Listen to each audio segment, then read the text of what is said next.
देखो, Spiderman brand new day का trailer ये बात कंफर्म कर देता है कि इसमें मल्टीपल विलन्स होने वाले हैं। पीटर के साथ में कुछ अलग लेवल के कांड हो रहे हैं, उसकी बॉडी म्यूटेट कर रही है और हम लोग इस बारे में बात कर चुके हैं कि वो मर नहीं रहा बल्कि इवॉल्व हो रहा है एक नए फॉर्म में।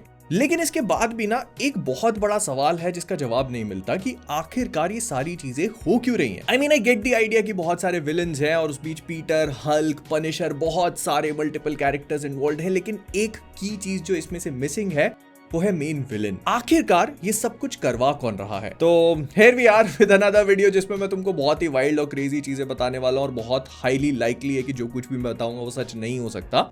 लेकिन फिर भी अगर तुमको थोड़ी देर के लिए एंटरटेन्ड फील होता है तो I feel my job is done. तो ना इंटरनेट पे काफी लंबे टाइम से घूम रहा था कि इसमें एक वॉइस है कीथ डेविड एक्टर की, जो कि पूरे ट्रेलर में कहीं पर दिखाए नहीं गए और वो बहुत ही की लाइंस बोलते हैं। वो स्पाइडर के इवोल्यूशन की बात करते हैं और बताते हैं कि उसकी 3 जिंदगियां होती हैं। काफी टाइम तक लोग ये मान के चल रहे थे कि ये शायद कर्ट कॉनर्स या फिर लिजर्ड का रोल प्ले करेंगे, लेकिन फिर एक नई थ्योरी निकल के आई जिसके हिसाब से ये मूवी में जकाल का रोल प्ले करने वाला है। I know what you guys are thinking, लेकिन शक्तिमान से बहुत पहले स्पाइडरमैन वालों ने जकाल नाम को क्लेम कर लिया था। ये एक ऐसा विलन है कॉमिक बुक्स में जो कि लाइव एक्शन में अभी तक पोर्ट्रे नहीं किया गया and I honestly never thought कि इसको किया भी जाएगा, क्योंकि ये ना स्पाइडरमैन को बहुत भयानक तरीके से परेशान कर चुका है, लेकिन कभी भी क्योंकि फ्रंट पे ऑपरेट नहीं करता इसीलिए तुमको इसके बारे में बहुत ज्यादा पता नहीं है। बेसिकली ये एक साइंटिस्ट होता है जो कि पीटर पार्कर की लाइफ में जो मरे हुए लोग हैं उनको क्लोन बना के जिंदा कर देता है, जैसे कि ग्वेन स्टेसी जो उसके लिए सबसे इंपॉर्टेंट होती है उसको जिंदा कर देता है। तो मैंने सोचा कि यार ये कहीं से भी ब्रांड न्यू डे के ट्रेलर के साथ तो कोइंसाइड कर नहीं रहा, मतलब इसमें क्लोन वाला तो कोई एंगल है नहीं, तो फिर जकाल की जगह कहां बनती है। लेकिन फिर मैंने इसकी कॉमिक बुक्स को दोबारा से रिविजिट किया एंड आई रियलाइज्ड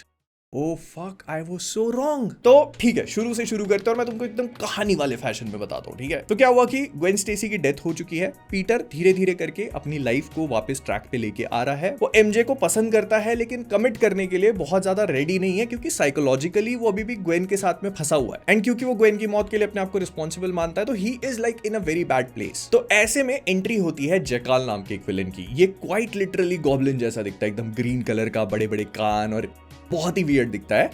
और ये स्पाइडरमैन की लाइफ को फॉर सम रीजन तबाह करना चाहता है। वो तबाही के लिए गेस करो ये सबसे पहले किसको लेके आता है? पनिशर।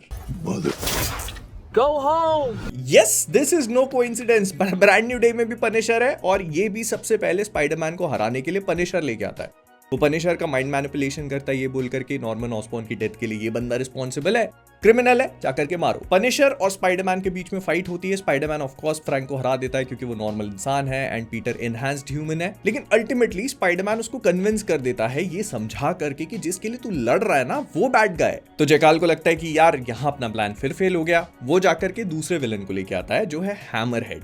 अब हैमरहेड कॉमिक बुक्स में ना बहुत हद तक टूमस्टोन जैसा विलन है, मतलब दोनों ही क्राइम से रिलेटेड हैं, मॉब बॉसेस हैं और जो वॉइड होता है उसको हमेशा फिल करने की कोशिश करते हैं। न्यूयॉर्क सिटी मैनहट्टन में जो भी क्राइम माफिया होता है उसको टेक ओवर करने के लिए भी। इनफैक्ट इनकी पावर्स भी बहुत हद तक रिजेंबल करती है, बस फर्क ये है कि हैमरहेड का सर पथरीला है और टूमस्टोन की पूरी बॉडी। तो हैमरहेड आता है, स्पाइडरमैन से फाइट करता है, स्पाइडरमैन ऑफ कोर्स उसको भी हरा देता है और जकाल का प्लान ऑल्दो फेल होता जा रहा है लेकिन वो गिव अप नहीं करता। फिर गैस करो वो किसको लेके आता है? स्कॉर्पियन को। Stay out of my way. In fact इस पूरी कॉमिक बुक में स्कॉर्पियन को हम बैंक लूटते हुए देखते हैं, जो हम उसको स्पाइडरमैन ब्रांड न्यू डे के ट्रेलर में करता हुआ देख रहे हैं। और यहाँ पर ना जकाल क्योंकि साइंटिस्ट है तो वो स्कॉर्पियन को उसकी पावर्स या फिर उसका सूट नहीं देता क्योंकि वो ऑलरेडी उसके साथ हो चुका है। आई फील कि मूवी में ये हो सकता है अगर जकाल इस चीज में इन्वॉल्व है तो मे भी ऐसा हो सकता है कि स्कॉर्पियन को उसका पूरा इनहैंस सूट देने के लिए वही रिस्पॉन्सिबल हो, because he is a scientist और वो ये सारी चीजें कर सकता है। जेनेटिक एक्सपेरिमेंटेशन, म्यूटेशन, ये उसकी स्पेशलिटी है। खैर, तो स्पाइडरमैन स्कॉर्पियन को भी ठिकाने लगा देता है। तो जकाल का प्लान अगेन फेल्स, लेकिन फिर भी वो गिव अप नहीं करता। अब गेस करो वो किसको लेके आता है? टैरेंटुला। एंड नो डाउट्स देयर कि ये भी स्पाइडरमैन का एक विलन है जो हमने ब्रांड न्यू डे के ट्रेलर में देखा। इनफैक्ट ये जो कॉमिक बुक कवर ये लोग रेप्लिकेट कर रहे हैं ना, इसी में जकाल है। तो ऑफ कोर्स जकाल टैरेंटुला को लेके आता है वही मैनिपुलेट करके, लेकिन क्योंकि टैरेंटुला पैदाइशी हरामी है तो उसको मैनिपुलेशन से इतना फर्क नहीं पड़ता। He just wants to beat Spiderman, लेकिन उसमें भी ये लोग फेल हो जाते हैं। फिर टैरेंटुला दोबारा रिपीट करके आता है। इस बार फ्रैंक कैसल भी इन्वॉल्व है, तो फ्रैंक कैसल टैरेंटुला को रोक लेता है, लेकिन जकाल जो है ना उसके पास कुछ क्लॉज होते हैं जिससे वो किसी को भी बेहोश कर सकता है। बेसिकली उसमें ट्रैंकुलाइजर होता है, तो स्पाइडरमैन को काफी ह्यूज डोज देके वो लोग बेहोश कर देते हैं और फिर जब उसकी नींद खुलती है ना, तो वो उसी ब्रिज पे होते हैं जहां पर ग्वेन स्टेसी नीचे गिरी थी और मरी थी। तो Jackal for some reason wanted Spiderman to die the same way Gwen Stacy died. Peter को ये बात बिल्कुल भी समझ में नहीं आती। इनफैक्ट अच्छा हाँ, ये चीज तो मैं बताना ही भूल गया, टैरेंटुला के रिटर्न करने से पहले ना स्पाइडरमैन की लाइफ में ग्वेन स्टेसी आ जाती है। पीटर को समझ में नहीं आता कि हो क्या रहा है, तो फिर बाद में ये बात रिवील करी जाती है कि वो ओरिजिनल ग्वेन स्टेसी नहीं है, उसके पास ग्वेन स्टेसी की मेमोरीज हैं, लेकिन उस मोमेंट की नहीं जब वो मरी थी। तो बेसिकली वो काफी हद तक कंफ्यूज्ड है कि पीटर उसको उस तरह से पसंद क्यों नहीं करता और उसकी मेमोरीज इतनी ज्यादा शफल्ड क्यों है। तो जैकाल स्पाइडरमैन को नीचे फेंकता है, उसी ब्रिज पर ग्वेन भी मौजूद है। वो पूरी तरह से कंफ्यूज्ड है। स्पाइडरमैन जैसे तैसे अपने आप को बचा लेता है और फिर वो जाकर के कन्फ्रंट करता है जैकाल को। तो पता चलता है कि जैकाल जो है वो एक इंसान है, और कोई छोटा मोटा इंसान नहीं, वो एक साइंटिस्ट है जिसका नाम है माइल्स वॉरेन, और ये पीटर और ग्वेन का टीचर होता है। तो जब वो पहली बार ग्वेन को देखता है ना, वो उससे ऑब्सेस्ड हो जाता है, वो उसको अपनी खोई हुई बेटी समझने लगता है, और इस वजह से वो he is like constantly protective of her without her knowing about it. तो जब ग्वेन की डेथ होती है तो माइल्स वॉरेन अपने आप को माफ नहीं कर पाता। वो कहता है कि स्पाइडरमैन को खत्म कर दूंगा, सबको जो भी इसके लिए रिस्पॉन्सिबल है उसको छोड़ूंगा नहीं। तभी उसका कलीग उसके पास आता है एक मेंढक लेके, उसको बताता है कि उसने क्लोन प्रोसेस को परफेक्ट कर लिया है और ये मेंढक एक क्लोन है। तो इसके दिमाग में तभी एक बल्ब जलता है और वो क्या करता है कि उस अपने कलीग को 2 सैंपल्स देता है और कहता है कि ये रैट के सैंपल्स हैं, इनको क्लोन कर लो। अब जब इसका कलीग उनको क्लोन करता है तो उसको पता चलता है कि वो रैट के नहीं, इंसानों के सैंपल्स थे। Basically he tried to clone Gwen and Peter. तो वो जो ग्वेन पीटर की लाइफ में आई है ना, जिसकी मेमोरीज पूरी तरह से शफल्ड है, वो इसकी क्रिएटेड एक क्लोन है। तो ग्वेन के आने से पीटर की लाइफ बहुत ज्यादा खराब सी हो जाती है, उसको समझ में नहीं आता क्या सही है और क्या गलत। फिर जैकाल अपने अलग प्लान्स बिछाने लगता है, तो पीटर जैसे तैसे करके सबको रोक लेता है, लेकिन तब स्पाइडरमैन का एक और क्लोन आ जाता है। फिर इनकी फाइट होती है तो उस क्लोन को भी ठिकाने लगा दिया जाता है। उसकी अलग कहानी है, लेकिन वो मूवी के लिए क्योंकि रेलेवेंट नहीं है तो उसमें डीप डाइव नहीं करते। तो अभी तक तुमको ये समझ में आ चुका होगा कि जैकाल जो है वो स्पाइडरमैन के कई सारे ऐसे विलन्स को कॉमिक बुक्स में स्पाइडरमैन के पीछे भेज चुका है जो मूवी में भी हमें देखने को मिलेंगे। एंड अगर मूवी में भी जैकाल स्पाइडरमैन के पीछे इन विलन्स को भेजने के लिए रिस्पॉन्सिबल है ना, तो it would totally make sense, क्योंकि वो कॉमिक बुक्स में कर चुका है। एंड वी नो कि डस्टिन भाई जो है वो बहुत अच्छे से कॉमिक बुक्स और उनके पैनल्स और उनकी स्टोरी लाइंस को मूवी में लेके आना चाहते हैं। इनफैक्ट इन लोगों ने कहा है ये कि स्पाइडरमैन ब्रांड न्यू डे अभी तक की सबसे ज्यादा कॉमिक एक्यूरेट मूवी होने वाली है। तो ये वाली चीज तो तुमको समझ में आ गई होगी, लेकिन कहानी यहां पर खत्म नहीं होती। ब्रांड न्यू डे के ट्रेलर में एक बहुत ही छोटा सा मोमेंट है जहां पर पीटर जब वो आर्मर ट्रक्स को खोलता है तो उसमें एक आंटी मिलती है। वो बॉडी हॉप करके एक सोल्जर में जाती है, वो बॉडी हॉप करके किसी और में जाता है। मैंने ट्रेलर के टाइम पे भी कहा था कि ये जीन नहीं हो सकती, because Sadie Sink although might be playing Jean Grey, लेकिन ये उसका काम नहीं है। वो टेलीपैथी से एक बार में बहुत सारे लोगों को कंट्रोल कर सकती है, लेकिन body hopping is not her thing. तो व्हाट इफ इन सारी चीजों के पीछे भी जैकाल रिस्पॉन्सिबल है? आई नो मैं तुमको इसके पीछे का पूरा कॉन्टेक्स्ट समझाता हूँ, ठीक है? तो कॉमिक बुक्स में क्या होता है कि जैकाल जो है वो क्लोन्स बनाता तो है, और थोड़े बहुत नहीं। इसने जो पहली क्लोन सागा चलाई थी ना, वो स्पाइडरमैन के इतिहास में आई थिंक सबसे लंबी ऑनगोइंग सागा थी। मतलब मुझे बहुत अच्छे से याद नहीं है, but it was easily like 130-140 issue से ऊपर था वो, तो पता नहीं कितना, मतलब बहुत लंबा चला था भाई वो पूरा। तो क्लोन सागा, उसके बाद एक और क्लोन सागा आती है जो थोड़ा मॉडर्न टाइम पे थी, उसके बाद एक क्लोन कॉन्स्पिरेसी भी आती है, और ये सारी की सारी बहुत लंबी लंबी सागाज हैं जिसमें सिर्फ जैकाल का इन्वॉल्वमेंट रहा है। तो you can understand how huge of a villain this is. लेकिन फिर भी उसकी क्लोनिंग वाली चीज यहां पर बैठ नहीं रही है।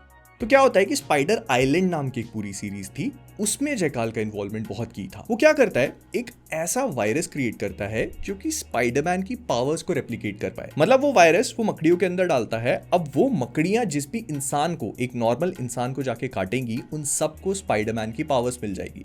तो ऐसे करके मैनहट्टन में कई सारे लोगों को स्पाइडरमैन की पावर्स मिल जाती हैं।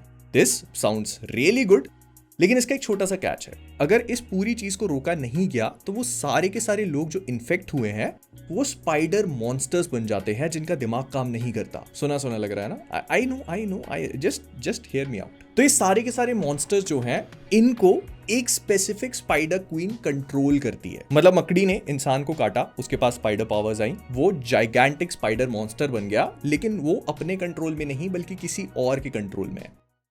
समझ में आ रहा है? तो what I am trying to say here is कि व्हाट इफ जैकाल जो है उसने स्पाइडरमैन ब्रांड न्यू डे में भी ऐसा कोई वायरस सिंथेसाइज किया हो जिससे वो नॉर्मल लोगों को इन्फेक्ट कर रहा है। उनके पास स्पाइडर पावर्स नहीं आ रही, लेकिन वो जिन लोगों को इन्फेक्ट कर रहा है उनको वो माइंड कंट्रोल कर सकता है। And this will totally explain कि वो कैसे बॉडी हॉप करता जा रहा है, क्योंकि वो सारे के सारे लोग उसके वायरस से इन्फेक्टेड है। नाउ ये एक बहुत ही इंटरेस्टिंग सा प्रेमाइस सेटअप कर देगा और इसमें कहीं ना कहीं जीन ग्रे भी थोड़ी बहुत फिट हो सकती है, ऑल्दो मैं उसके लिए बहुत अच्छी जगह नहीं ढूंढ पा रहा हूँ। लेकिन ऐसा हो सकता है कि क्योंकि जीन की पावर्स इसी सेम तरीके से ऑपरेट करती हैं, तो जैसे ही डीओडीसी या फिर स्पाइडरमैन या बड़ी अथॉरिटीज को पता चलता है कि कोई एक ऐसा शख्स है जो लोगों को माइंड कंट्रोल कर रहा है, तो उनका सारा डाउट जाता है जीन ग्रे पर। उनको लगता है कि जीन इस चीज के लिए रिस्पॉन्सिबल है और वो उसको रिस्ट्रेन कर देते हैं, जबकि वो कुछ भी नहीं कर रही है। और इसी बीच जब पीटर एमजे के साथ उस घर में हाउस वार्मिंग पार्टी में जाता है, फिर जब वो लौट के अपने घर जा रहा होता है, तो तभी कभी जेकाल उसको भी इन्फेक्ट करेगा। एंड क्योंकि पीटर के पास ऑलरेडी स्पाइडर पावर्स हैं, तो उसका स्पाइडरमैन के ऊपर थोड़ा डिफरेंट इफेक्ट होगा। ये वायरस प्रोबेबली स्पाइडरमैन को इवॉल्व करेगा, उसको ऑर्गेनिक वेबिंग देगा, उसके सेंसेस को हाइटन कर देगा। उसके अलावा भी बहुत सारी चीजें जो हम ट्रेलर में देख पा रहे हैं। लेकिन इसका एक ग्रेटर साइड इफेक्ट है एंड दैट इज उसे मैन स्पाइडर बनाएगा। I mean, तुम सोच के देखो, इट मेक्स परफेक्ट सेंस कि हम लोग कॉमिक बुक्स में ये पूरी चीज होते हुए देख चुके हैं। अब जब स्पाइडरमैन मैन स्पाइडर बनेगा, तब जाकर के जेकाल उसके ऊपर कंट्रोल कर सकता है और ऐसे में जेकाल जो है वो स्पाइडरमैन को एक बहुत ही भयानक विलन भी बना देगा, जिसको रोकने के लिए शायद जीन, हल्क, पनिशर इन सबको मिलकर काम करना पड़े। अब ना एक छोटी सी और थ्योरी है कि ये होगा कैसे, मतलब एक वायरस से इतने सारे लोगों को इन्फेक्ट कैसे किया जाएगा। तो ट्रेलर में एक बहुत ही छोटा सा मोमेंट होता है जब पीटर जो है वो एमजे के घर पे जाता है हाउस वार्मिंग के लिए, तो वहां पर ना एक बियर केग पड़ा हुआ है, उसके ऊपर लिखा है ग्रीन जेकाल बियर। एंड मैंने अपने ट्रेलर ब्रेकडाउन में इस चीज पे उतना ध्यान दिया नहीं, क्योंकि मुझे ऑनेस्टली जेकाल का इतना इन्वॉल्वमेंट लग नहीं रहा था इस मूवी में। I felt it was too soon. लेकिन व्हाट इफ इस बियर के थ्रू ही वो अपने वायरस को पूरी सिटी वाइड फैला रहा है और लोगों के अंदर बस जा रही है। एंड अगर तुम देखो तो पीटर उस हाउस वार्मिंग पार्टी में है, मे बी उसने उस बियर को कंज्यूम किया हो, जिस वजह से वो वायरस उसके अंदर भी गया and that is what made him evolve. मतलब हमें पता है कि पीटर एमजे की पार्टी में था क्योंकि उसने वही सेम कपड़े पहने और उसके बाद से ही उसकी पावर्स ट्रिगर हुई है, मतलब उसको उस मोमेंट पे कुछ ना कुछ होता है। तो वो चीज क्या हो सकती है? I mean, I can totally see this happening. And maybe Jackal ने ऐसे करके ही अपने वायरस को पूरे न्यूयॉर्क शहर में फैला दिया है और इस वजह से अब वो जिसमें चाहे उसमें ऑलमोस्ट हर किसी में हॉप कर सकता है। अब सवाल ये पैदा होता है कि ये सब कुछ करने के पीछे जेकाल का रीजन क्या है। तो कॉमिक बुक्स में तो उसका एजेंडा क्लियर होता है, उसको स्पाइडरमैन से बदला लेना है, उसको परेशान करना है। लेकिन as far as I think तो यहाँ पर स्पाइडरमैन और जेकाल के बीच में अभी फिलहाल कोई हिस्ट्री है नहीं।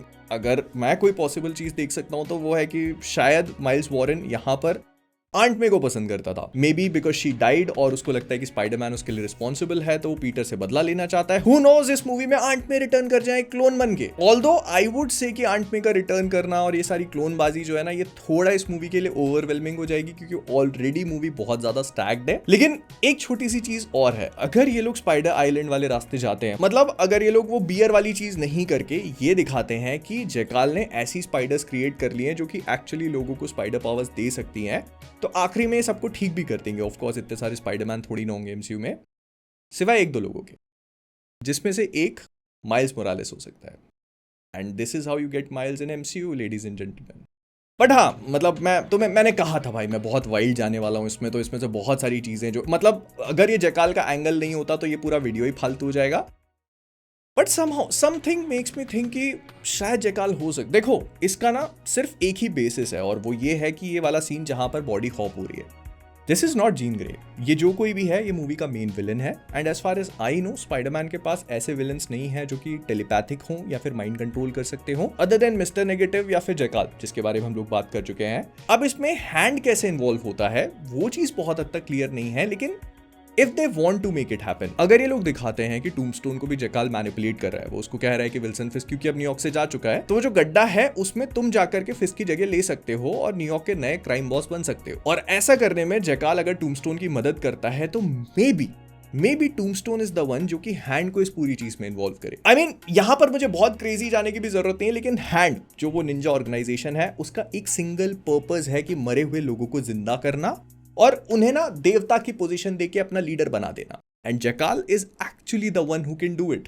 मतलब उसकी एक वही स्पेशलिटी है कि वो मरे हुए लोगों को जिंदा कर सकता है। तो भाई, I think I should probably stop here. But या मैं ऐसे ही बैठा सोचने के लिए कि जेकाल कैसे इस मूवी में इन्वॉल्व हो सकता है। मैंने उसकी पुरानी कॉमिक बुक्स ट्रेस करी, I came across Punisher, Hammerhead, Scorpion, Tarantula, और मुझे लगा कि सब कुछ ट्रेलर में है एंड ये कोइंसिडेंस तो नहीं है भाई। सो आई फील कि जेकाल मूवी में हो सकता है। अब ये जो पजल के मिसिंग पीसेज हैं इनको मैंने अपने हिसाब से फिट करने की कोशिश करी है। आई स्टिल फील कि बहुत अच्छे से फिट नहीं हुए हैं, but I want to know what you guys think about it. तो मुझे बताना कमेंट्स में। मैं मिलता हूं तुमसे अगले वाले में। Bye bye, Tata.